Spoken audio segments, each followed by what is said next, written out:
What's going on, y'all? It's me again, clocking in once again. This is the Cubicle Rebellion podcast. And I got a new book I want to sort through with you. It's called BS Jobs by David Graebar. And this was an interesting book. And I felt like it was totally on brand for the type of podcast that I do and for the target that I hope to hit, target market that I hope to hit. So anyway, the book is basically about the world being full of meaningless, unfulfilling, soul-crushing, mind-numbing jobs that crushes the human spirit. Can I get an amen? I said, can I get... No. Anyway, there are 5 distinct categories of BS jobs, he says. So it's Flunkies, Goons, Ducttapers, Boxtickers, and Taskmasters. That felt very Jesse Jackson-ish, but that is neither here nor there. Okay, so Flunkies. Flunkies are basically employees that are simply there to make a person or an organization look important. So he gives this example. For centuries, powerful men and women have enhanced their image by employing said flunkies. So a lord needs an entourage, usually given tasks, for instance, to stand at the ready and open the door as the lord sweeps imperiously through. But when it comes down to it, their purpose is essentially to create the right impression, right? So he gives the example of Receptionist. So he kind of breaks down what one receptionist did in the book, but she gets up and she winds the antique clock in the conference room twice a week. Like I said, this really needs to be paid to do that. She's on full-time salary. He says not to mention the pension and benefits, and she sits at a desk doing nothing for 95% of the day. Because people wouldn't take the company seriously if it didn't have a receptionist stationed at the front desk. So it's all about how things appear to be, not what they actually are, if they actually serve a purpose. It's more about saving face. Okay, so that's the flunkies. And I'm sure there's some other examples as well that you can go on a tangent with. Second one, goons. Goons are paid manipulators and aggressors. He says you don't need them unless someone else has them. It's kind of like an army.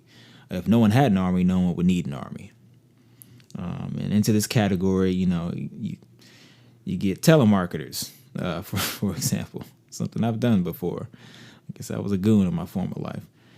And anyone else who feels their job is wrong because it is fundamentally manipulative. So telemarketing is a great example. You're harassing people, cold calling. I'm sure I'm talking to a cold caller now. I gotta be talking to somebody that this is for you. This podcast is for you. But you know what he's saying. You know exactly what I'm talking about. I don't even think I even have to explain the telemarketing world. Okay, so moving on. Ducktapers. So they're there to fix a problem that doesn't need to exist, and everyone knows it. Usually only there to address problems that no one else wants to deal with. So it's basically someone who is hired to deal with the damage that something is just flat out badly organized because it's easier than fixing a problem. Let me say that again. Basically, it's someone who is hired to deal with the damage that something is just flat out badly organized because it's just easier than just fixing the problem, right? So he gives the example, if you have a leaky roof and you had someone just empty the water out of the bucket that's sitting under the leaky roof every hour, that would be a job of a duct taper. Instead of just fixing the roof, you would just have this guy empty this bucket out every hour. It's like if you just take the time out, slow down, hire a roofer to just deal with the situation once and for all, you could be done with it. But instead, they just figure, hey, let's keep it moving. Just get a guy to just move the bucket every 5 minutes, 10 minutes, hour, whatever. Okay. Box tickers. All right. Box tickers. People who are there that allow an organization to say, can't read today. People who are there that allow an organization to say they're doing something that they aren't really doing. So he says, and this is a direct quote, he says, the most miserable thing about box ticking jobs is that the employee is usually aware that not only does the box ticking exercise do nothing toward accomplishing its ostensible purpose, it actually undermines it, since it diverts time and resources away from the purpose itself. So you're spending time doing something around the thing instead of the thing itself. As an example, he points to the large companies which maintain in-house magazines and television channels, supposedly to keep employees up to date, but really it only exists to give senior executives a good, warm feeling that they're actually doing something that they aren't. So again, it's like, let's give the impression that we're diverse. Like those commercials you see when you go into an organization or a company and you're sitting in the lobby area and you're looking at the TV and you're waiting for your interview, and they have like the corporate commercial, on the screen circling, kind of going on a loop. And it's got people running through the fields, and, it's got this rosy red, image of the company, and it paints them in a good light. And it's just a way of kind of like painting themselves in a better light. Right. So it's like, let's give the impression that we're diverse, impressive, inclusive, innovative, but not actually do any of those things. Let's display our values on the wall, but, let's not do anything that pertains to those values, or let's not even try implementing those values. It's enough to just throw it on the wall. Let's throw our vision statement and the mission statement on the wall, and then have our employees quote at every town hall meeting, just because it sounds good, not because we're actually doing it. The culture doesn't even reflect the values you have tacked on the wall, essentially. So, taskmasters, last one. So basically, middle management are taskmasters. They are there to supervise people who don't need supervising and to create new BS jobs. Okay. So he gives an example of a guy whose job was to find more ways to efficiently do things, but in his 15 years on the job, he hadn't seen one of his ideas utilized. And the funny thing is because implementing those ideas would mean that they would have to fire someone who is basically a flunky.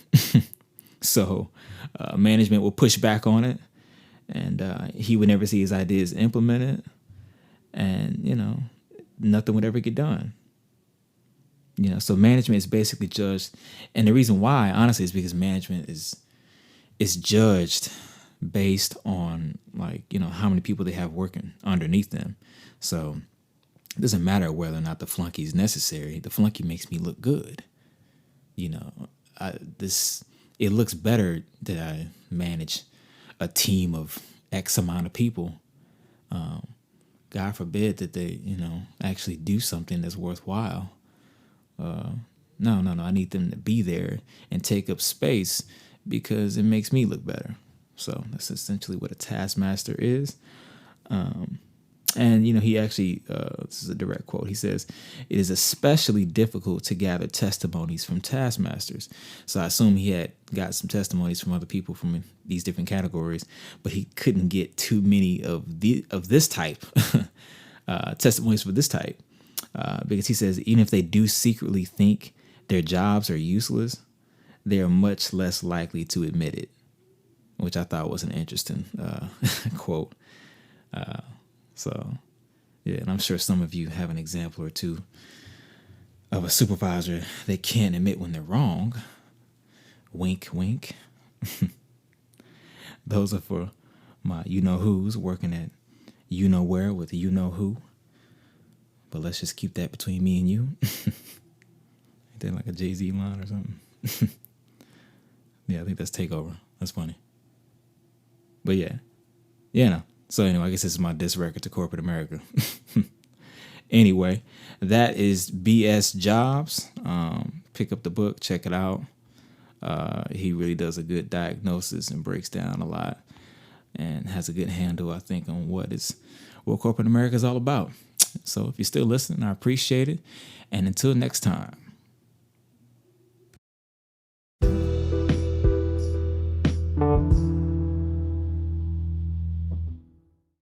The podcast you just heard was made using Anchor. Ever thought about making your own podcast? Anchor makes it really easy for anyone to get started. It's a one-stop shop for recording, hosting, and distributing podcasts. Best of all, it's 100% free. Sign up now at anchor.fm/new. That's anchor.fm/new to get started.